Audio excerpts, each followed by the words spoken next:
Hey, and welcome to, I guess, the first episode of my solo podcast. I'm one half of the Basic Boyz Podcast. My name is Jay, and I'm going to call this all over the place because, quite frankly, this and my life, everything is always all over the place, so seems fitting. Some background about me. This is mostly going to be like a mental health kind of thing. Putting the men in mental health. Jordan wouldn't let me say it, so I'll say it here. I have bipolar 2 disorder and ADHD, anxiety, depression. I got the whole mixed bag of problems, right? So this little backstory, and this past year has been pretty fucking brutal on me and my family. Back in February, I hurt my back. I found out I had some compressed discs. One of them has slipped, hitting some nerves, fucking up my whole back. So I was driving from Pennsylvania to Massachusetts every other weekend to see my kids. And I guess just the drive and everything, my discs were getting more and more compressed. And over time, my back just gave out. I have degenerative disc disease, I think it's called, and arthritis in my lower back. So it's just like a combination that just prevented me from driving. So I had to quit my job because I'm not going to work at a job that I can't work at when I also can't see my kids. So I kind of had to put like quality of life over a paycheck. So I moved back to Massachusetts, where I'm originally from. And during that time, I kind of struggled a lot financially. And I I started going to school this semester. So I was waiting for my GI Bill to kick in, right? Get a little money going, get my own apartment, with me and my wife and my daughter and then my twins. And then we can all, be a big happy family. And because I was out of work, I wasn't paying child support. So DOR was like, nope, froze my bank account, took all my money, back to restart. Like, do not pass go, do not collect your GI Bill, go to jail. It was, quite the mess, and I just got my bank account back, started getting money coming in again, so things are starting to roll, but I'm still dealing with the aftermath of all those problems.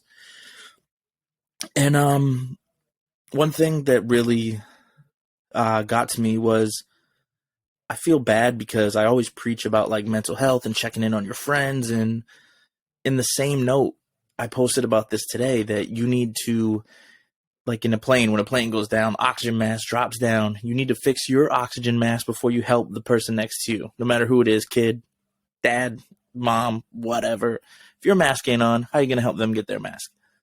So it's really hard not to feel guilty in that situation because you want to help other people, like naturally. I mean, that's the kind of person I am. I want to help people around me, but then I'm not getting to help myself. So I kind of feel like I've been a little more selfish in that note, and rightfully so. So I do apologize to my friends I haven't reached out to, my family. I know a lot of people have been worried, so I appreciate people who have reached out to me. And if I haven't gotten back to you, I feel even worse. Like, I know there's been some texts that I respond to 2 weeks later, 3 weeks later, sometimes not at all, because if I'm in that low and I'm down, it's like crippling. I can't respond. I don't know what to say to anybody. And for a while, I didn't tell anyone. And then I started being very open about what I was going through because I just couldn't handle the weight of it. And in therapy, a lot of times I stopped going because of this whole situation and everything, which I regret so much. But in therapy, they always told us that that you need to unload. Like, you can't just have the weight of all your problems on your shoulders all the time. You need to write it down. You need to get it out. You need to figure out a way to not have the problems on your mind. Even so with my ADHD, they also said a lot of times that, and I've had this happen so many times, and I'm sure someone can relate, where you have all these tasks to do. Say it's okay, today I got to do dishes, I got to do laundry, I got to do my homework, then I got to go pick up my kids. Okay. And then you end up doing nothing all day because of all the tasks that you have to do, and they just crippled you. And my therapist, what did he say? It was catastrophizing. And I don't even know if it's a real word, but he said it, and he was like, yeah, a lot of times, you think about problems that are not even relevant to the situation. So, okay, say you got to do dishes. You're like, okay, but that cuts into the time that I got to do the laundry. What if while I'm doing dishes, this happens and that happens? And it just kind of snowballs. And for me, at least, it makes it like crippling. And then here I am, didn't clean, didn't prep my food, didn't do all the shit I was supposed to do. So now I'm picking up the kids. Now I have to try to do this shit with 3 kids in the house. It's probably not going to happen.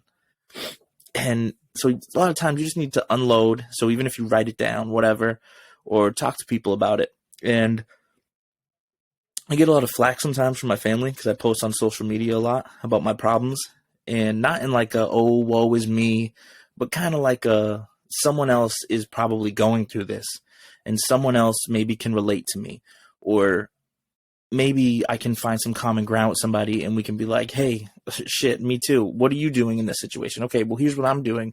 And, you know, kind of put it together, because I'm not really a guy who used to talk about my problems. But when I went to therapy and I found out I had all these mental health issues, I opened up a lot more, and I was like, okay, fuck it. I'm just going to be open about everything, because why the fuck not? What do I have to hide? I'm already married. I got kids. Like, there's not much that is going to destroy my life. And sorry for the chair creak, but there's not like things I need to, like, I don't know. I just don't care. Like, sometimes I just need to get the shit out. And I feel like on social media all the time, people will glorify shit like, oh, look, I went to the zoo and look, we saw this and we saw that and we saw this. And then look how much fun my kids had. But they don't post, you had to pay fucking $6 for a water and your kids were crying because you brought food and they wanted food from the concession, but you were like, I don't have that kind of money. And then it's too hot and they're complaining the whole time.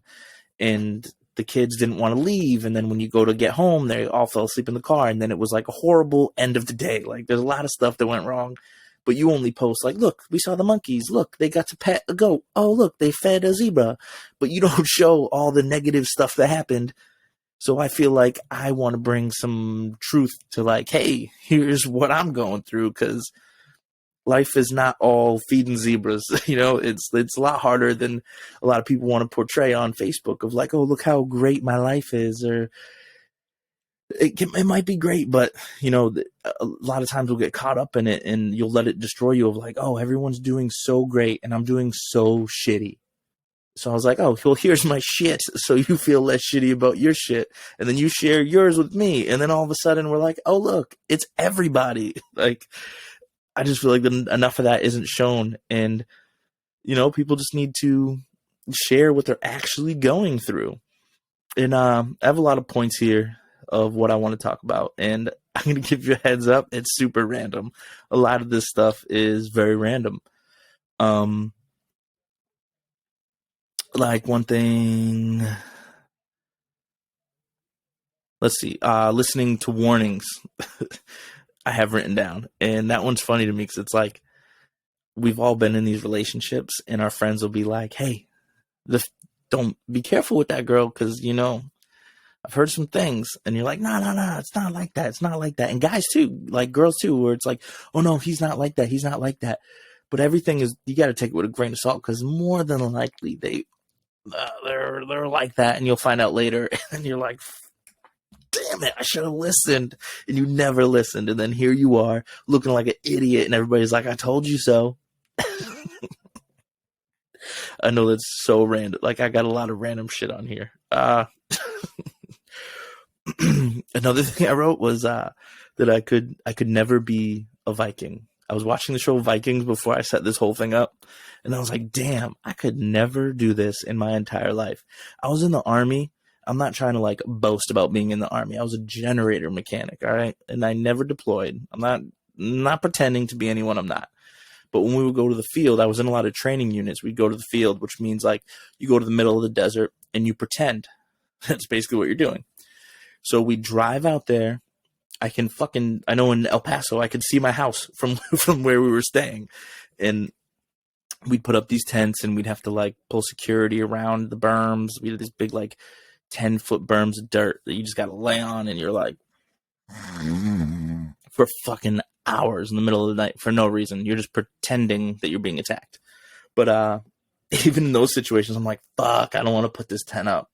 It's like in the Viking times, they had to sail like for months, like years, whatever, across the ocean. They didn't know where they were going. They had no fucking GPS or anything.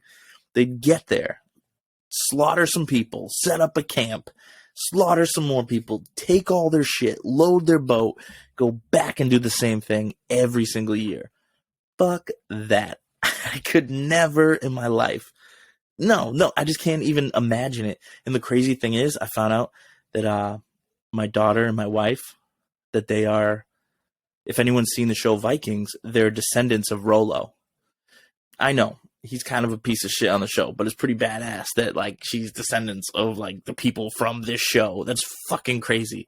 That's probably why she is like a little devil, my daughter, and she got a little attitude because, you know, that's Rollo's great niece. So I know this is super fucking random. Sorry. Let's see what else. How to deal with heartbreak. I don't want to say his name, but he's probably going to watch this. Let's just say he's younger and dealing with his first heartbreak. And it's crazy when you think about the first time that you're heartbroken and you think the world's over and you're never going to meet anybody and life is a mess. But then like a month later, you're fucking fine. You're going out with your boys. You're having a good time. You meet someone else, whatever.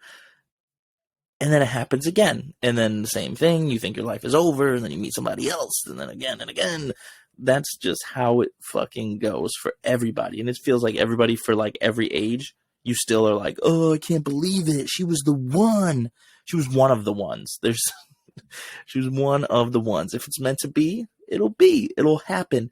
Me and my wife broke up and this is the second time we're married. We got divorced. We dated other people, went on with our lives. And then we somehow got back together, and you just got to think of it like it doesn't fucking matter. Like, I hate to say it like that and be so blunt, but at the end of the day, Kelvin, at the end of the day, I know you like that end of the day shit. At the end of the day, it's not going to matter. You're going to meet someone else. And if you're like, I can't meet anyone else as great as this person, date other people and test it out. And then you'll see that, oh, there are other people, or there are not other people. And eventually you find your way back to each other. I'm just saying, though, more than likely. I'm sorry. This is my first episode, so let's all be a little easy on me. I don't want to get in a big, you know. I think that's all I got. I thought I had more. I